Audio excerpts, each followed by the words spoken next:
Thank you very much for this opportunity. It's a blessing to come your way. And we believe you are going to be blessed. Because the word of God is coming to you. The word of God builds you up. The Bible says in Acts 20 and the verse 32. Paul said, I commend you to God and to the word of his grace, which is able to build you up and give you an inheritance amongst them that are sanctified. So that tells us the word of God builds us up. The word of God is able to give us inheritance if you follow God's word. So his word is coming your way. Get yourself prepared and you will be blessed. All right, let's pray before we start. Father, we thank you because you are good and your mercies endures forever. You love us so dearly that you have given us your word to live by. As we study your word, as we hear your word today, let our lives be transformed in the name of the Lord Jesus. The Lord bless you. In Jesus' name. Amen. Amen. Wow, it's so beautiful to come your way. And today I want to share with you something brief, which I have titled The Culture of Prayer. The culture of prayer. You must have a culture of prayer. You know, Jesus had a culture of prayer. If we are to follow Jesus, if we are to follow his example, his way of life, then one of the ways of life of Jesus was his culture of prayer. And so we want to encourage you that you must have a culture of prayer. Prayer is very vital in the life of the believer. You cannot do without prayer. Prayer is essential. It's just like our daily food. You must pray. You must pray. And so what is prayer? Prayer is a fellowship with God. That is so simple. It's a time of fellowship. The Greek word is koinonia. It means communication. It mees partnership. It means fellowship. Now, it will interest you to know that all God has been doing from the fall of man till our time is that you will have fellowship with man. When you take the Mount Sinai experience, the children of Israel comes to the base of the mountain. The leaders of the tribes of Israel are brought to the middle of the mountain.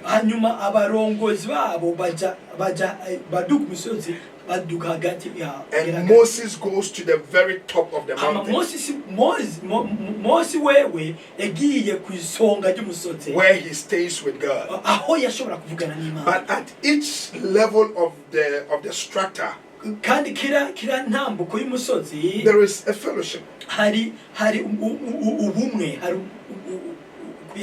The reason God brought them there, took them from Egypt to this time of the Mount Sinai, it was for fellowship. So God always seeks our fellowship. And prayer is the means we fellowship with God. Whether you are worshiping, whether you are making a petition, or whether you are interceding. And you know, these are all types of prayers. It's a fellowship with God. So when you think of prayer, don't only think of getting something from God or making God do something for you, but think of fellowshipping. Think of a relationship and time together, an interaction. And you see, the example I gave about Mount Sinai, one time when Moses came from the mount in the presence of God, there was so much glory on Moses' face, such that the people could not look at him. It tells us when we are having fellowshipping with God, something happens to us. So prayer is a fellowship. And when you are in the presence of God praying, not only do you get something from Him as you ask, but you also become impacted. God's glory comes upon you. So I want to repeat again, prayer is a fellowship. And prayer is very vital. I can't see a strong Christian without prayer. I cannot see an effective Christian without prayer. Let's look at some examples. The Bible says in Luke chapter 18 and the verse 1, it said, men ought always to pray and not faint. That is Jesus. Jesus told a parable by telling his disciples that men always ought to pray. Praise the Lord. Because when you pray, things changes. When you pray, you are able to put things in order. If we will have time with God, there are a lot of things that we bother ourselves with that will not bother ourselves. A man of God said something. He said if you don't have time for God, then you will not have time in life. You will not have time for anything. And there are many people who don't have time for God. They tell you I have to go to work. I need to hurry up. I don't have that much time. And so they are doing everything in a hurry. But you realize in their lives, they are always lacking. They seem not to have time. Because if you don't have time for God, you cannot have time for anything. But he that has time for God, imagine in the morning you spend some few minutes worshiping and praising God, and now praying and committing your day into God's hands. You will see that your day will move smoothly. You will have time for everything. I have tried it, it works. If we are so busy a person, one of the ways to have control over your many schedules is to pray. Is to spend time in prayer. When you spend time in the presence of God, the Holy Spirit helps you to order your life, to structure your life. Then you have a smooth day. If you don't have time for God, you don't have time for anything. So consider that. So let's go back to our scripture. Luke chapter 18. Jesus told the parable. He said, men ought always ought always pray. And then he told us a story about a widow who had a problem and went to a judge that the judge will speak for her. This judge will not mind her. She kept going. The judge wouldn't mind her. And then finally, the judge was tired about her coming and said, this woman is wearying me. She is getting me tired. Let me do it for her. And he did it for her. So Jesus said, listen to this wicked judge. If this wicked judge will attend to this woman because of her persistence, he said, wouldn't God do better than this judge? Wouldn't God do better than this judge for his children who come after him? If you seek God continuously, just as the judge attended to the widow, Jesus said God will even do better. So he told that parable to explain persistence in prayer. Keep fellowshipping with God. Keep praying. And then you will see the hand of God in your life. No, let me say this. You don't have to wait for a problem before you pray. There are people who pray only when they have problems. But we said prayer is more than petitioning. It's more than taking things from God.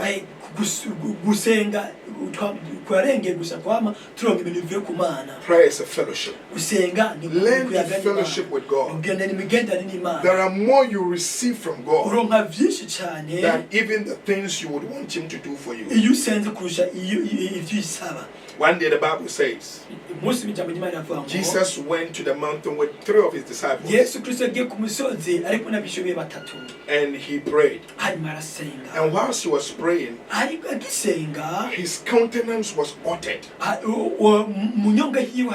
Even his clothes became as crystal as you know, it's so bright. Now that story reveals to us what happens to a person when he prays. Because one of the writers or the reporters of this story tells us that it was a vision. It was a revelation.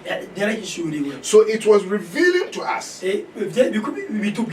what happens to us when we pray. So number one, when we pray, God responds to our problems.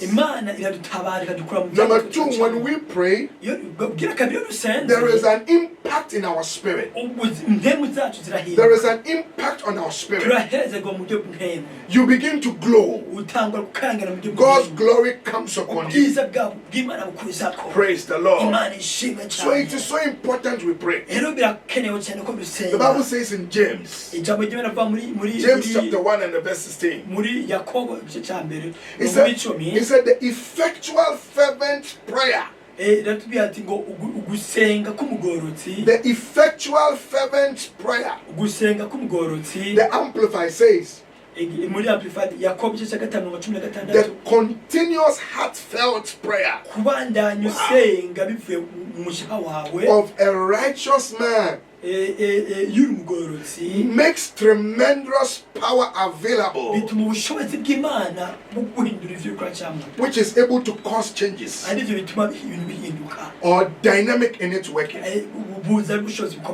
So when a believer prays, power is made available. I said power is made available. Over here, it doesn't matter the time you spend in prayer. What the Bible is saying that prayer releases power.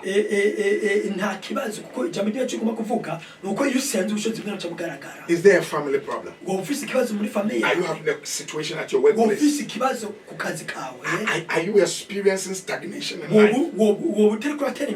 When you pray, power is made available to cause changes. Any change you want in your life, the Bible says the effectual fervent prayer of the righteous man makes power available to cause changes. So if you need a change, consider praying. It is very important that as a Christian you pray. If you don't pray, then you are not connected to your God. And prayer is one way we connect to our God.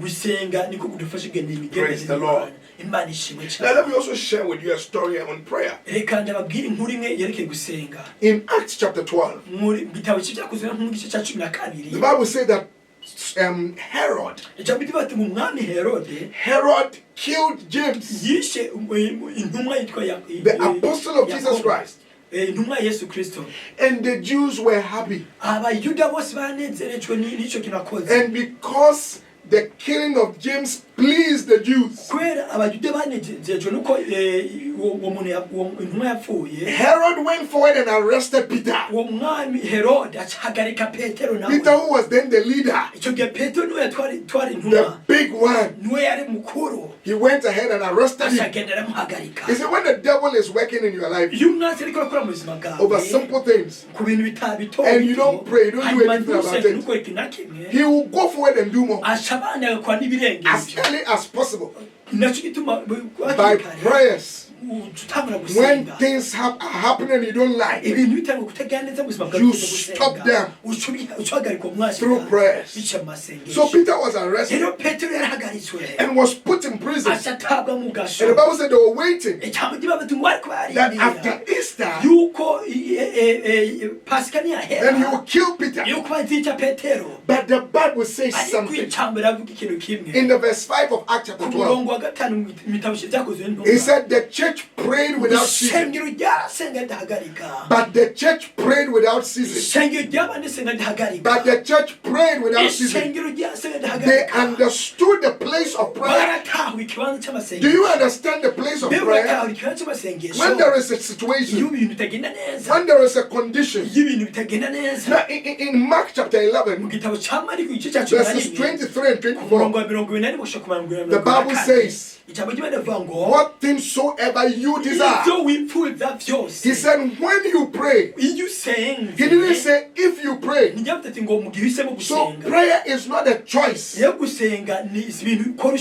Prayer is when you pray. That means there must be a time you pray. Whenever you have a desire. So the disciples understood the place of prayer. They learned from their lessons. When James was arrested and killed, they did not pray. So James was killed. Who loses? Is the church. What James could have contributed to the body of Christ, we didn't have it because he was killed so early. Now somebody asked a question. So why didn't God do something about it?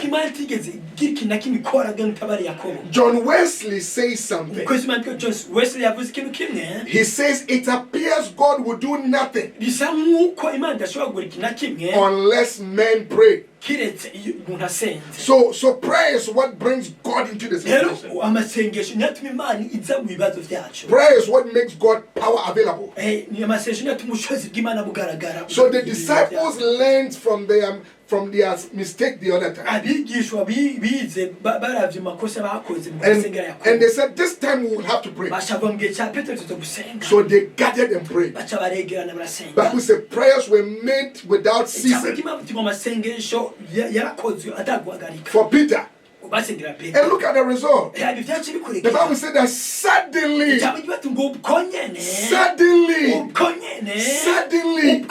an angel of the Lord went to the prison where Peter was. See, suddenlies don't happen. You don't experience sudden things happen. Sudden divine intervention. That something is going on. Then suddenly there is a divine intervention. It does not happen except you pray. So when they prayed, when they have made their mind that they will pray, Peter will not be killed like James. And they prayed without ceasing. The Bible said that suddenly an angel of the Lord appeared in the prison where Peter was. Can you imagine? The angel didn't go to any other prison.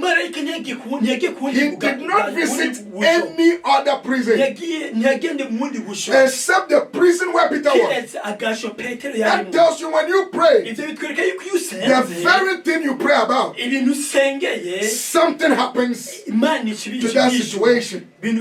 Oh, it's so beautiful. It reminds me of Daniel. Daniel prayed. He prayed for a revelation. And when the angel came, he said, "Oh, Daniel, you are greatly beloved. Oh, Daniel, greatly beloved. From the very first day that you set yourself to pray, I was sent from God. God dispatched me to bring you what you are looking for." Wow. Look at Daniel. In Daniel's days. In Daniel's days. Can you think about our days? If Daniel was greatly beloved, what about us? Whom Christ has died for us, having the nature of God, we are so loved. And if God will respond that fast from the very first day that Daniel set his face to pray, then God will respond to you immediately.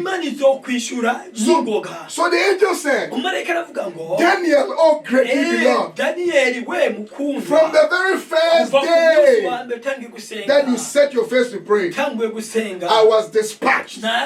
I was sent to come your way." I want to tell somebody, if you would choose to pray, it will not take God months. It doesn't take God years.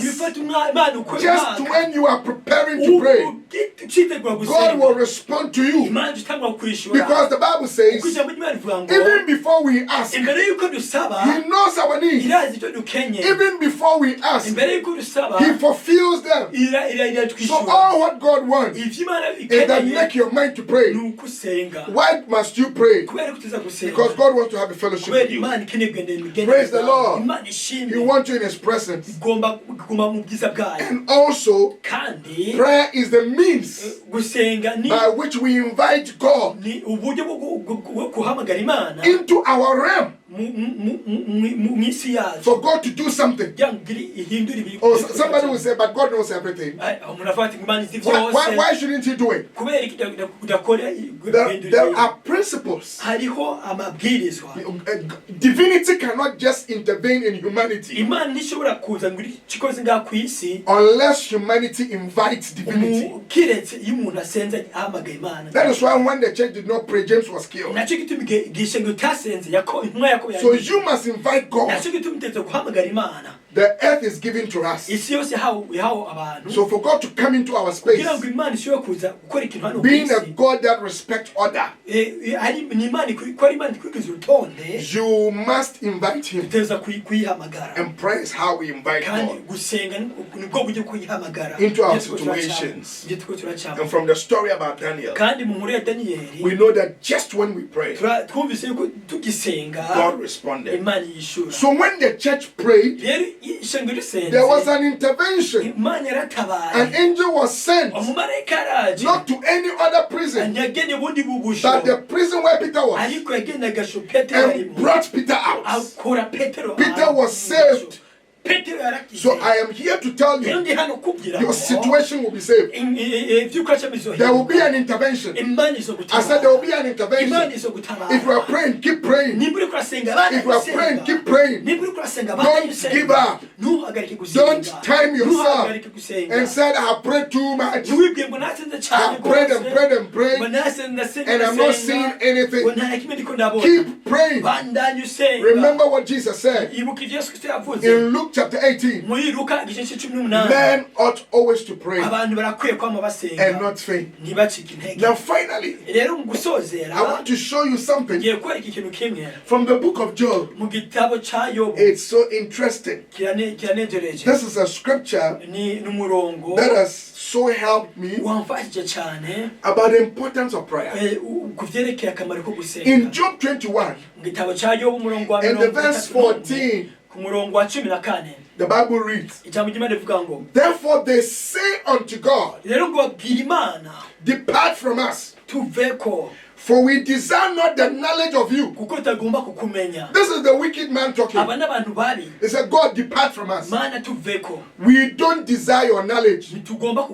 Then he continued to say, what is the Almighty that we should serve him? And what is the prophet if we should pray? Can you imagine? He said, what is the prophet? Why must we pray?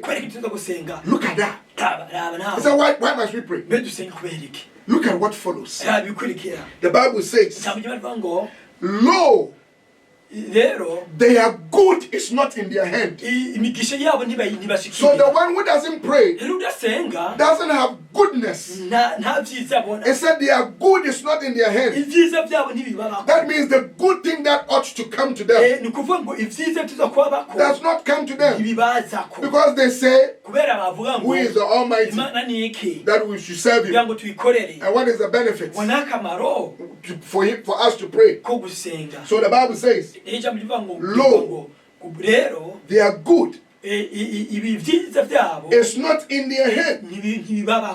Then it continues to say, the counsel of the wicked is far from me. That means they are imaginations, their ideas, what they think about is far from God. It's nowhere near God's counsel.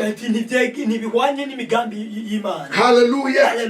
It said, how often the candle of the wicked is put off. I will just end here, because there are so many things that is said of the man who doesn't pray. He said when he takes counsel, it is far from right. It is far from what God would have done.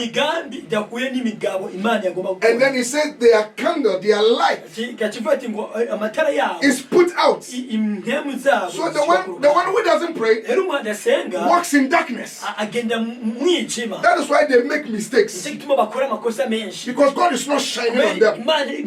The light of God is not shining on them. Then it also says something so powerful, something so strong. It said God distributes sorrows. They receive sorrows. Today there is this problem, tomorrow there is that problem. So prayerlessness puts you in darkness. It slows your life. But the opposite is true. When you pray, your ideas are from God. Your suggestions and decisions are good. You